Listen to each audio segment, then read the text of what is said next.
Hey guys, hope you are having an amazing day. I just received this morning.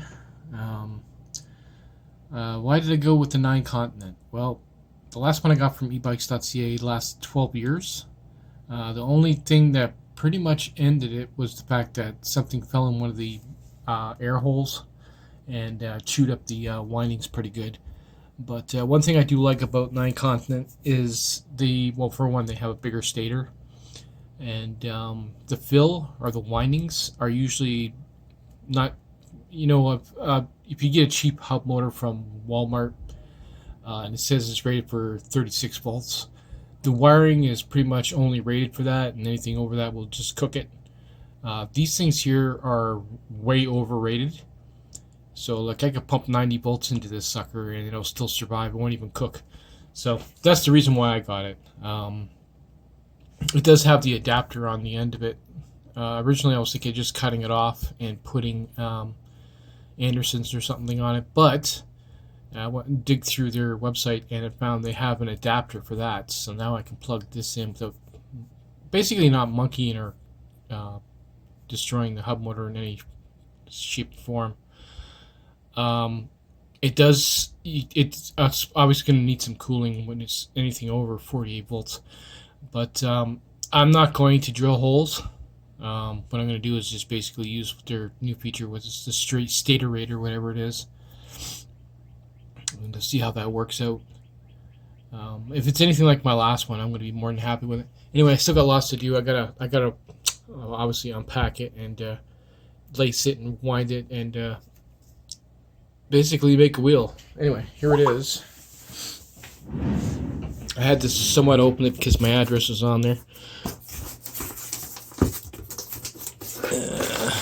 Give a little sheet of your purchase. Oh my god, that thing is huge. Trust me, it's bigger than the 9C. And there's the adapter. All the wiring on the end. This is kind of important. Saved me a lot of trouble of cutting into the wheel. Give me a minute to get this saran wrap off. Yeah, so that's pretty good. So all the little pins on the end there, those are for the hull, and you got the 3 thick ones for the phase wires, and then there's 2 little thin ones on top of that. Those would be for the sensor. It's just sweet that you can pick this up, though. You don't have to, I just have to strip this back a bit. Then I can add my connectors. Let's see here. We got black and red. Those are for your hulls. And then you got yellow, green, and blue. And what's left here?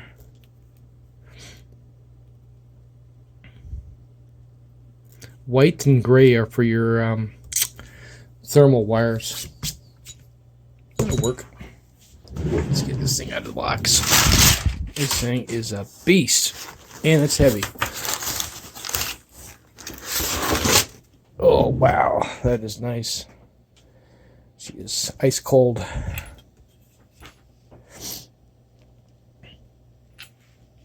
Wow. This is going to be fun. The only thing I still have to order is a cassette. It's funny, I got tons of cassettes, but I do not have any that are compatible with this. This is a newer one. Well, not much of an unboxing, but I can tell you, this is going to be fun. Nice chunky.